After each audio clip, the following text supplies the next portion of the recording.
Assalamualaikum warahmatullahi wabarakatuh. Selamat malam rekan-rekan semua. Puji syukur kita panjatkan kehadirat Allah Subhanahu wa taala. Karena atas rahmat dan karunia-Nya kita dapat berkumpul pada kesempatan kali ini.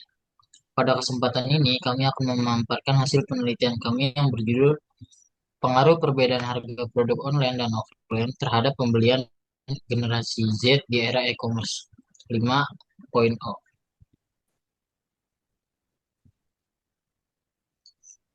Anggota kelompok kami terdiri dari yang pertama itu ada Alvarina Arista Kurnia, yang kedua itu ada Dea Ayu Mardiana, yang ketiga itu ada Nabila Saisa Kurnia, yang keempat itu ada Sidik Helsa Aditya Pramono, dan yang terakhir itu ada Reza Maulana Al Rafid.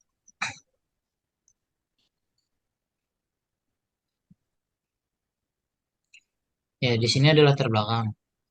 Dunia perdagangan telah bertransformasi secara fundamental menuju e-commerce 5.0. Sebuah era di mana teknologi seperti AI, AR, dan VR menciptakan pengalaman belanja yang sangat personal dan terintegrasi antara kanal online dan fisik. Di tengah perubahan ini, generasi Z 1997 sampai 2012 muncul sebagai konsumen yang paling berpengaruh sebagai digital natives yang sensitif terhadap harga.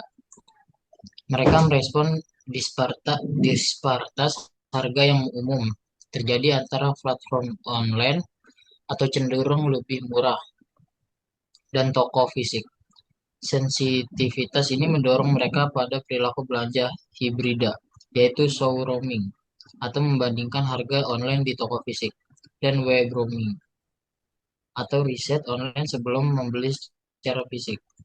Perbedaan perbedaan harga ini merupakan faktor penentu utama dalam keputusan pembelian Gen Z, menjadi isu penting yang memerlukan studi mendalam, terutama dalam konteks perkembangan saat e-commerce 5.0.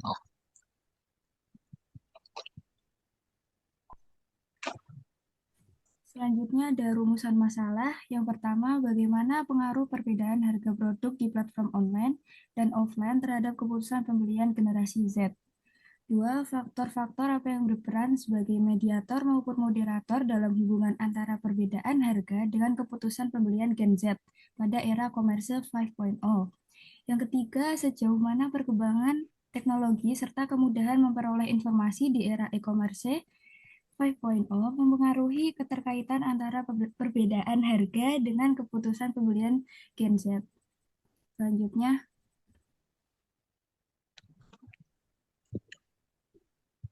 Selanjutnya ada luaran yang diharapkan.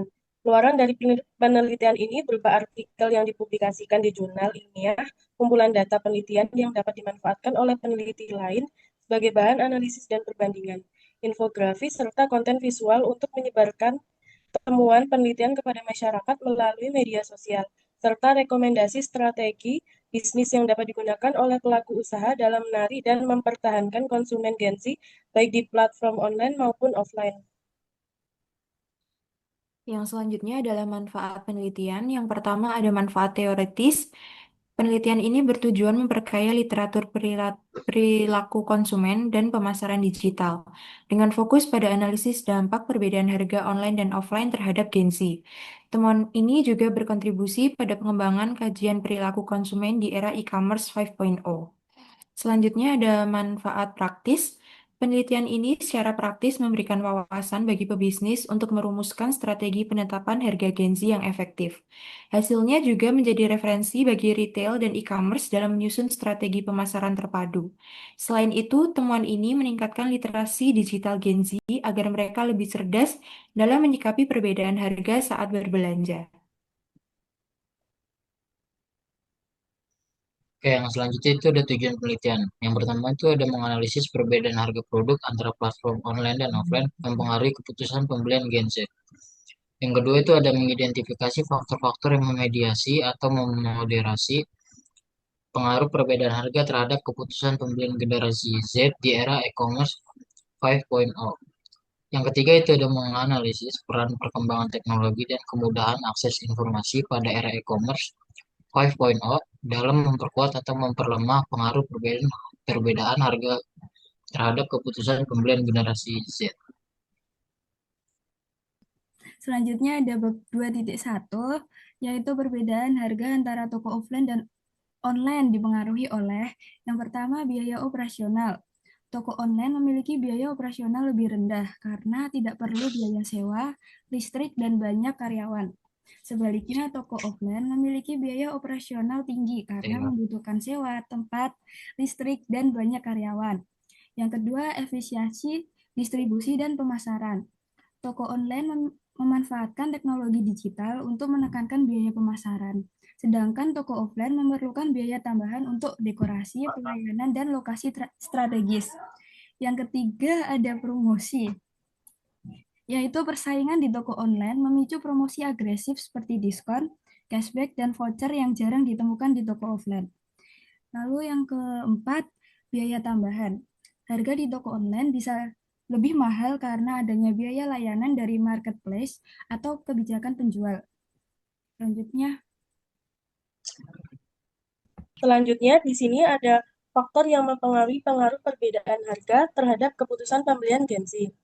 Harga menjadi faktor penting karena dapat ditentukan berdasarkan biaya produksi, harga pesaing, atau permintaan pasar. Kualitas produk baik dari aspek fisik, warna, ukuran, rasa, maupun faktor luar, kemasan, harga, popularitas, mampu membangun kepercayaan, loyalitas, dan mengurangi komplain. Selain itu, citra merek yang kuat melalui reputasi kredibilitas serta kepribadian merek dapat menarik konsumen. Pada akhirnya, keputusan pembelian Gen Z melewati tahap pengenalan, kebutuhan, pencarian informasi, evaluasi alternatif, pembelian, hingga evaluasi pasca pembelian. Yang selanjutnya adalah bab 2.3, yaitu peran teknologi dan akses informasi di era e-commerce 5.0. Generasi Z memanfaatkan teknologi dan akses informasi untuk membandingkan harga secara cepat, mencari promo, dan menilai kesesuaian harga dengan manfaat yang diterima. Selain harga, mereka sangat memperhatikan reputasi merek, ulasan pengguna, dan rekomendasi influencer. Gen Z bersedia membayar lebih untuk produk dengan kualitas, ulasan positif, serta pengalaman belanja yang baik. Dengan demikian, keputusan pembelian mereka tidak hanya ditentukan oleh harga, tetapi juga oleh nilai, kualitas, reputasi, dan layanan yang ditawarkan. Selanjutnya, Metode riset. Lokasinya itu ada di Fakultas Ekonomi dan Bisnis atau UNY dan objek riset. Mahasiswa Fakultas Ekonomi dan Bisnis UNY dalam kategori generasi Z. Desain. Penelitian kuantitatif dengan kuesioner yang disebar ke mahasiswa FEB UNY. Lalu ada tahapan penelitian. Yang pertama tahap persiapan, yang kedua tahap pengumpulan data, yang ketiga tahap pengolahan data, yang keempat tahap analisis data, yang kelima tahap interpretasi dan pembahasan hasil, yang keenam tahap penarikan, kesimpulan dan rekomendasi, yang ketujuh tahap penyusunan laporan penelitian. Variabel penelitian. Variabel bebas atau X, perbedaan harga produk online dan offline. Yang B, variabel terikat atau Y, keputusan pembelian generasi Z di era e-commerce 5.0. Sumber data, yang pertama data primer diperoleh melalui kuesioner online yang berisi pertanyaan terkait pengalaman Gen Z dalam menghadapi perbedaan harga produk online dan offline.